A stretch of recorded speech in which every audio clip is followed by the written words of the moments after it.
Dear Schling Daddy, we have our flaming keyboard fingers of fire locked, loaded, and ready to unload on this bullshit ass WWE and their fucking booking tonight. Yes.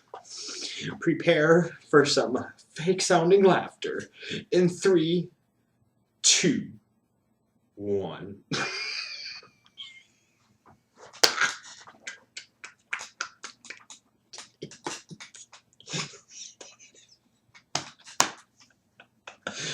Oh my god.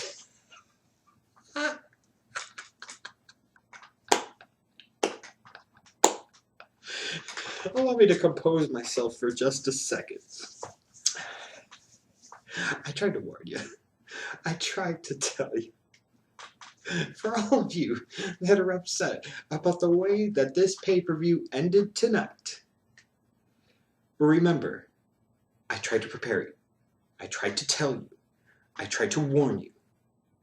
A lot of times people don't like me because of my approach, because of my arrogance, because of my never dying belief in myself being right. But when it comes to the WWE, more often than not, I am right. And it's time for you guys to realize that, appreciate that, and understand that. And the reason is because I understand truly how the WWE operates. And I truly know that the WWE's own recent history is clearly on the Schleck Daddy's side. Oh, this show is a doozy. Let's talk about it. Oh, God. I want to say something about this pre-show panel of Hacksaw, HBK, and Ric Flair. We need these three guys to be the panel for every fucking pay-per-view. They were incredible. Absolutely awesome. The energy from these three, the excitement from these three was outstanding, and it came across so well on my television tonight. Outstanding stuff. You know, I'm sitting there watching as Ric Flair is, sitting there telling you Batista's going to win. Learn to love it. He was trying to warn you, folks. Just like the Schleck Daddy was trying to warn you, folks. Breakfast Club rules, bitches. But everybody's sitting there tweeting about Ric Flair being drunk. Excuse me, but if anybody was drunk on that stage, it was Hacksaw Jim Duggan. When they asked him for his pick of the Royal Rumble, he said a dark horse. Oh, it's a dark horse. It's so dark it's white. He said Dolph Ziggler. Hacksaw, HB Shizzle, Ric Flair. They need to be the three-man panel for every WWE pay-per-view going forward. They were on fire, they were electric tonight, and they were one of the true highlights of this show for me. Because the WWE is stupid a lot of times, they take one of their matches that's going to generate a nice moment and gives it away for free on the YouTube pre-show instead of trying to force people to actually pay for it and including it as part of the pay-per-view where it most righteously actually belongs.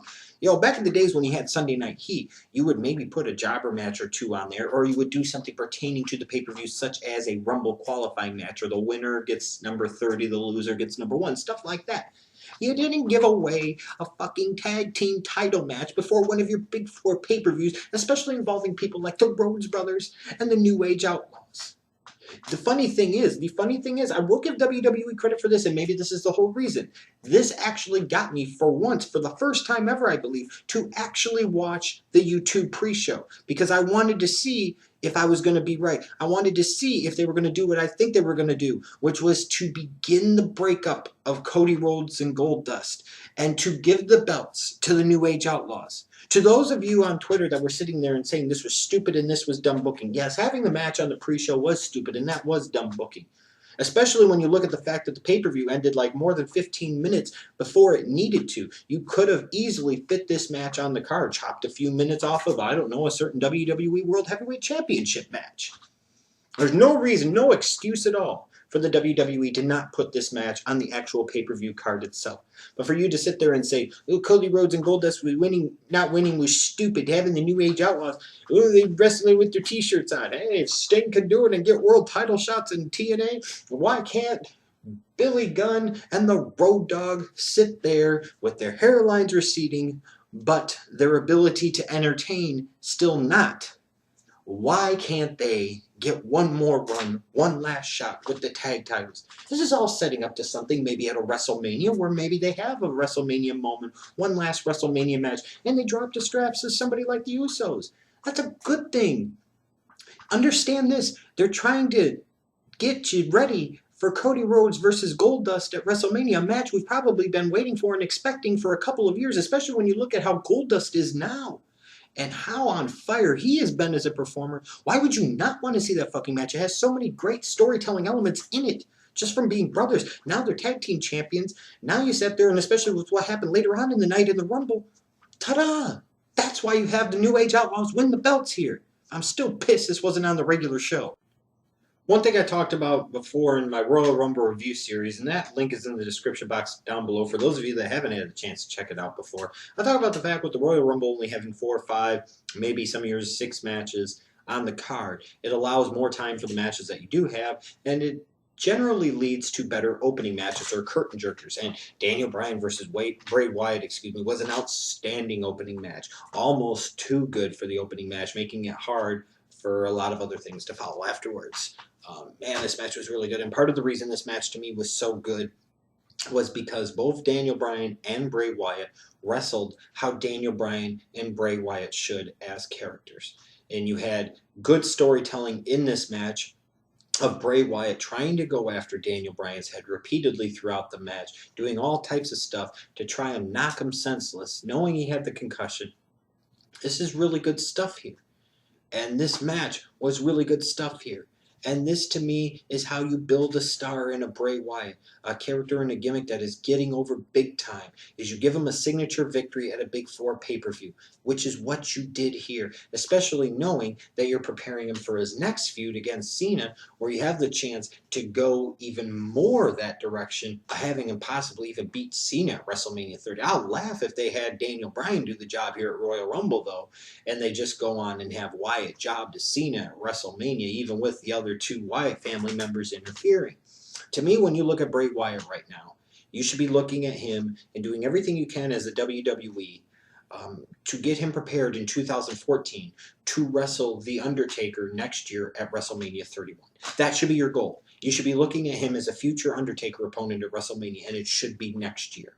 It should be. Now, as far as Daniel Bryan goes, I realize a lot of people are going to be upset because not only did he not get in the Rumble match, not only did he not win that Rumble match after getting in it, but they had him lose here. And I get that, and I understand that. Because it's like, man, the guy is the most over guy in the company, and they're going to have him fucking lose here? Why the hell would they do that? I understand.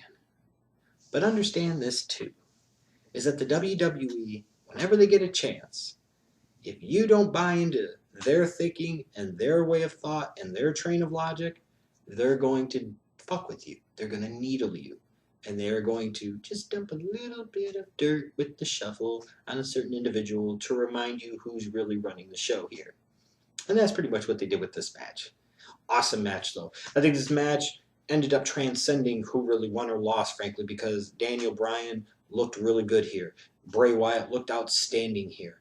And, you know, people ultimately are going to remember, sure, maybe that Bray Wyatt won, but it wasn't anything that Daniel Bryan didn't do. It's just Bray Wyatt was the better man, and so be it. And now I'll admit, heading into this pay-per-view, I had absolutely zero interest in Brock Lesnar versus Big Show. I just didn't. And good reason for that. 2+ months ago, Big Show's sitting there crying like a fucking bitch. And he's doing the McMahon family's bidding. And he's sitting there and crying when he asked Dusty Rhodes, now it's the end of January and I'm supposed to buy the fact that this guy is intimidating fucking Brock Lesnar? A former Undisputed Champion, a former UFC Champion. I'm supposed to believe that Brock Lesnar is scared of this guy. Was the Big Show that I talk about, the New Year's baby gimmick, where he's sitting there and flinging around a dirty diaper and hitting his finisher, the diaper rash, and that's a different story entirely. But the one thing I'll give Brock Lesnar a lot of credit for is that, to me, since he's come back to the WWE, he's worked with some good performers and he's worked in some nice spots. But you get a little bit of a different feeling with a Brock Lesnar match. And that's what I really like and appreciate about him. You get something that feels different. It doesn't just feel like a typical WWE match. It feels like a very physical encounter, but it feels like kind of a hybrid of this could happen and that could happen and this happens and that happens. And the best thing I like about this, in terms of the match itself, was that, yeah, Lesnar beating him down before the match started. The actual match itself didn't go that incredibly long. And then afterwards, Brock Lesnar just completely obliterates and destroys the Big Show. And that's what you need to do. I'm fine with that. I can't lie, I was hoping Mark Henry was going to come out and make the big save. But hey, it is what it is. You're trying to establish a monster, and Big Show's not your monster anymore. Brock Lesnar is your monster. This is a guy that you're perhaps getting ready to wrestle for the title of the Elimination Chamber. This is a guy perhaps maybe that you are getting ready to wrestle Undertaker at WrestleMania 30. Or maybe you're going to totally change plans and have Brock Lesnar win the belt at Elimination Chamber, and he goes on to WrestleMania and he fights Batista. You had to do this here. But I like the fact, maybe you feel like at the end it got a little monotonous and a little repetitive, but the actual match itself was kind of short. And like I said, Brock Lesnar to me did something different. They killed some time here, which they needed to kill, and it gave you a different change of pace, and kind of gave you a chance to recharge yourselves a little bit based off of what had happened with that awesome first match, especially when you knew what was coming up next. You knew, hey, I need something. Some booze or maybe some RVD 420, I don't know. A lot of people, I think, used to believe that I was joking when I would sit there and say, you got to give us Randy Orton versus John Cena at WrestleMania 30. I think a lot of people thought I had absolutely lost my ever-loving fucking mind when I said you needed to have Randy Orton and John Cena be the ones to merge the belts and do it at WrestleMania 30. Now, let me state this for the record. The reason that I had been pushing for that and saying that for so long was because deep down inside, I knew it would elicit the type of reaction that this match got tonight. And I wanted to see that type of reaction at a WrestleMania with 70,000 plus people joining in the fun. Let's talk about this for a second.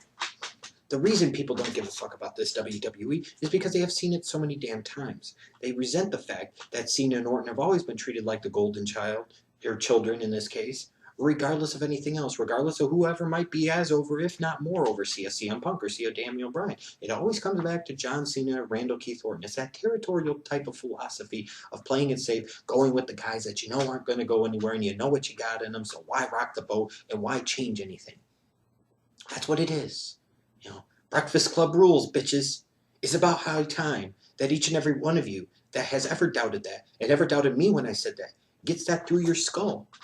It's Breakfast Club, and it's everything else. If you're not in the Breakfast Club, you're not in the Breakfast Club. The Breakfast Club rules, bitches. Understand that. But as you're sitting here during this match that they're sitting there talking about, oh, this might be the biggest and most important rematch in WWE history. Give me a fucking break. It's one thing to try and attempt to sell something, but to sit there and continuously insult our intelligence. This is the biggest rematch in WWE history since when Rock Cena 2 at WrestleMania 29 and so on and so forth. You say this every fucking time. We start to tune you out.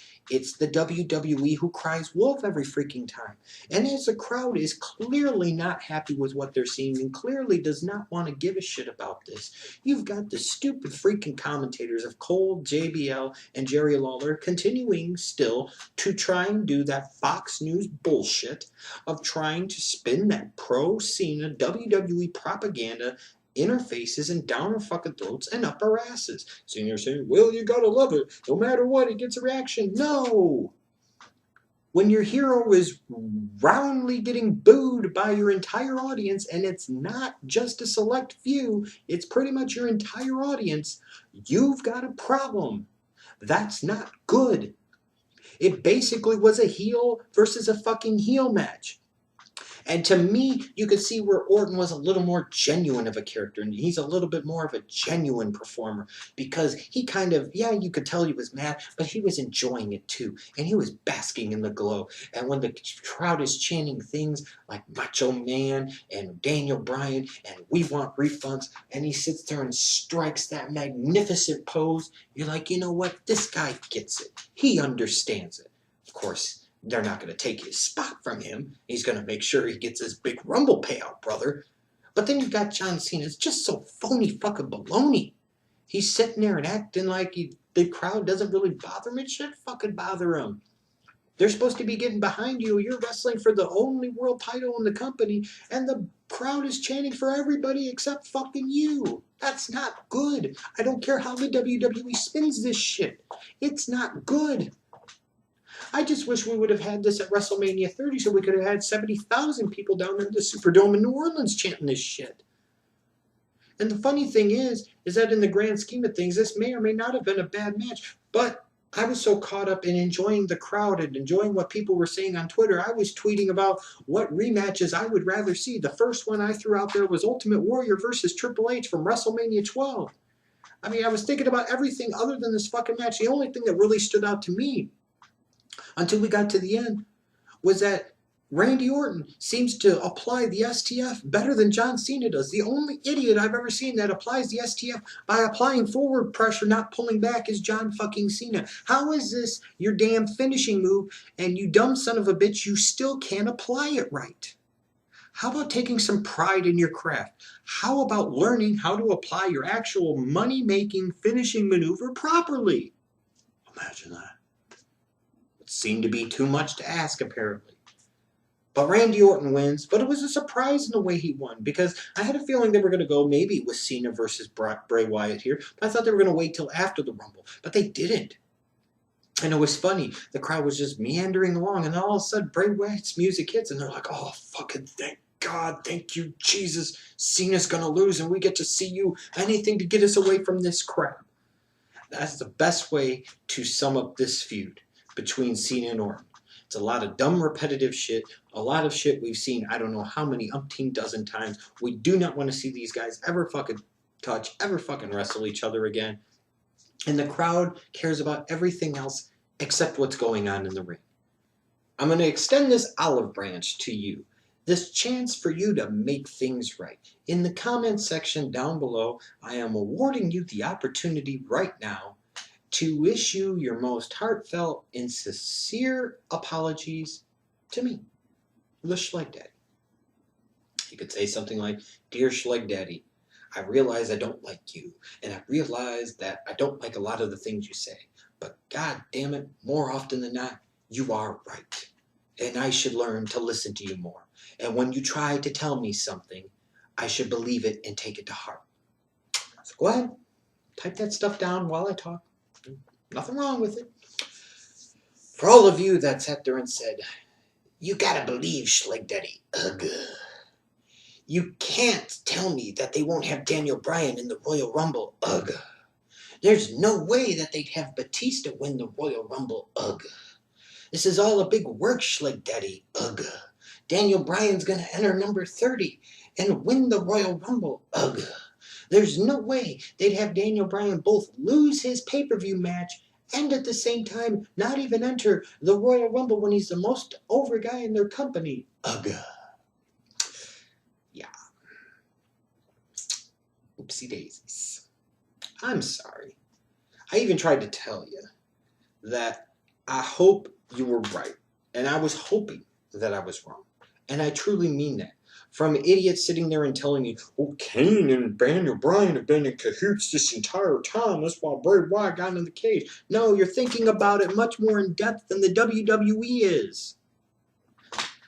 You are. Accept that. You sit there and you say, no, Schleg Daddy, they hear the crowd. Vince loves Daniel Bryan. There's no way they wouldn't give him his big WrestleMania moment at WrestleMania 30. There's no way that they wouldn't have him win the damn title. Wrong again. When I look at this Rumble match itself, to me there's more to talk about than just this. They had CM Punk start off number 1, and he went all the way to the Final 4. You had Seth Rollins start off number 2, and he went a long, long way. A type of signature performance for somebody like a Seth Rollins. A big-time performance out of somebody like a CM Punk.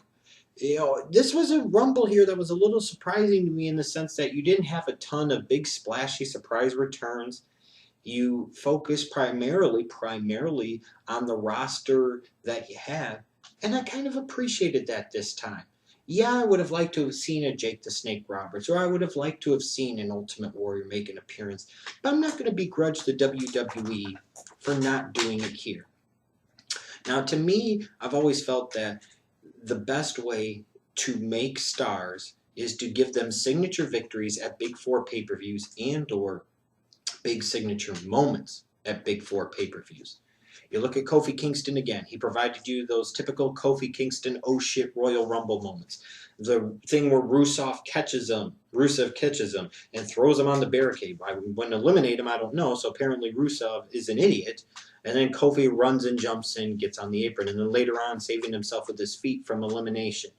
Those are the type of things that make people stand out. And someday you could actually, in theory, have Kofi Kingston win a Royal Rumble because you could have him start off 1 or 2 and you can play off of that history of spectacular moments in the Royal Rumble and say, is this the year that Kofi Kingston pieces it together? It would create a big story and create a big moment. You look at CM Punk. This is a top guy. He went number one, and he lasted to the Final 4. That's something you would expect a CM Punk to be able to do. But I talked about, this opportunity here in 2014. If the WWE wanted to cement Roman Reigns as a future star, that this was the pay-per-view to do it at, and this was the place to start it at. And the best and most effective way to do that was to have him beat Kane's record of 11 eliminations in a single Royal Rumble. And that's exactly what they did. And I give the WWE a tremendous amount of credit for understanding that records are made to be broken, and this is the right guy at the right place at the right time to go through and do this. And they did it. I'll get more to Roman Reigns in a second. Another thing I look for in Rumbles is sometimes you get those face versus face, or those heel versus heels, or those big face downs, those things you wouldn't usually see to create those moments. You got some of that here, but maybe not as much as you might have expected. But you did get several storylines that were advanced through this Rumble match itself. You look at CM Punk and Kane, obviously. CM Punk makes it to the Final 4 before big boss man corporate Kane comes out of the crowd and eliminates him. Cody Rhodes and Goldust. That was another storyline that's being advanced for WrestleMania. It looks like you're setting up to a triple threat match between the members of the Shield at WrestleMania. As Roman Reigns was sitting there over the ropes, I'm looking at Ambrose, and the camera's pointing a certain way. I'm like, oh, Ambrose is going to try and eliminate him. Here we go. And then, he eliminates both Ambrose and Rollins. They're off to the races there. And all the while, another thing they did here, too, to me, was they set up and established that Roman Reigns can go with the big boys, and he could be a top guy in this company. And that's what they did here. Now, I realize that a lot of people are upset by the result. And I realize a lot of people are upset that their guy, Daniel Bryan, wasn't in the Rumble. But as we got down to the last few, I posted on there, on Twitter, @OffTheRopeShow, make sure you give it a follow, that unless I was wrong with my math, there's no way that Daniel Bryan was in. Because you still had, and I've got it written down here, you got to number, 25. And I'm like, you still got ADR left, you've got Big E left, you've got Ray left, you've got Batista left, you've got Rowan left, and you got Ryback left. 6 spots, 6 guys that were all announced for the Rumble, some of whom actually cut those Rumble promos before the match, which I absolutely love, by the way. It's an old school thing that they should have every freaking year. I absolutely love when they do that stuff. So I wasn't surprised. Apparently the crowd, when it got down to number 30, Ray had done a promo earlier in the night saying he was in the Rumble match. It had been announced that he was in the Rumble match. So why was everybody sitting there trying to make Ray the big damn heel at number 30? Apparently the Pittsburgh crowd didn't exactly pass the Mathematicus when they were in the old high schools and or colleges. Yeah. I mean, come on, guys. Let's be truly realistic here. I understand your anger, and I understand your frustration. You feel like the WWE is taking you and slapping you across the face. I understand that, and there's something to be said about that. But when you look at it from the WWE's perspective, Batista's a more proven commodity. They're bringing him in. It's not like he's going to just be there for a couple months and then be gone. You're looking at a guy that's going to have a couple-year run. He's an established player. He's a big star for them. So they're going to go with him. And that's okay, too.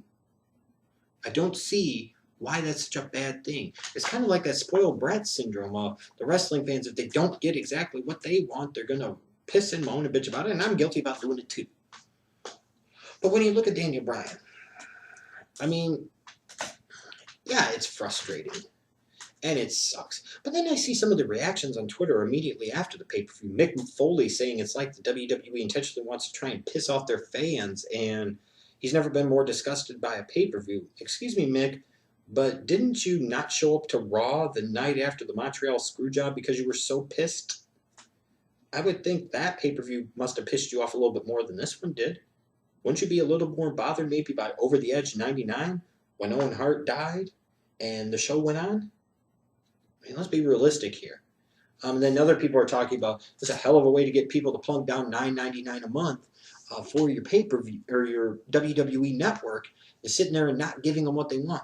Well, understand this sometimes, that there are certain individuals that the thrill of the chase is more important than the actual achievement of the goal itself. And maybe Daniel Bryan falls into that category.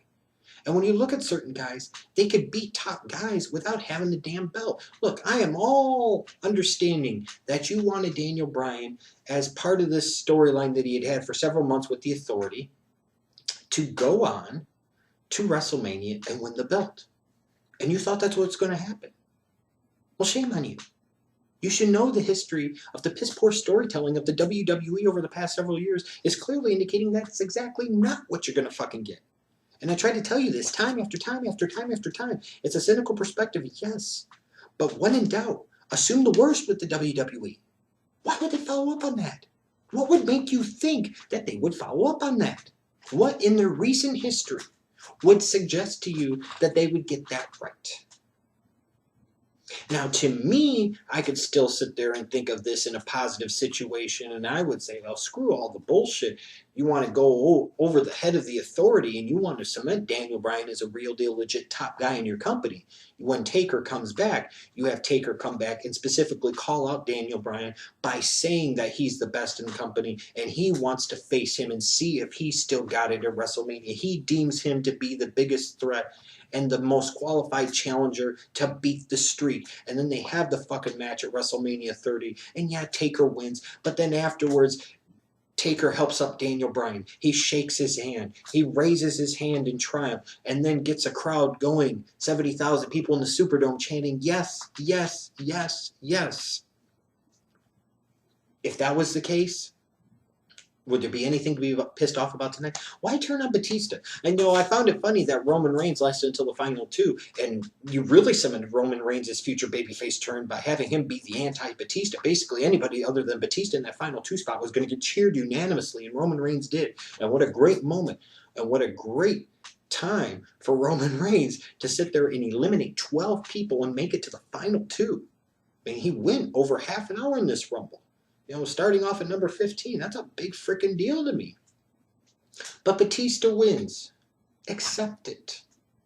And a couple of years ago, like I said, I do compare it. I saw some of the comments talking about, well, you can't compare Jericho with this. No, you know what? A couple of years ago, everybody was all upset because Jericho didn't win, but Sheamus did. Now, all of a sudden, a couple of years later, Batista wins, and everybody's pissed off about it because the young guy, maybe Roman Reigns, didn't win. Or maybe Daniel Bryan wasn't in the Rumble and he didn't win. I understand it. I get it. But accept it.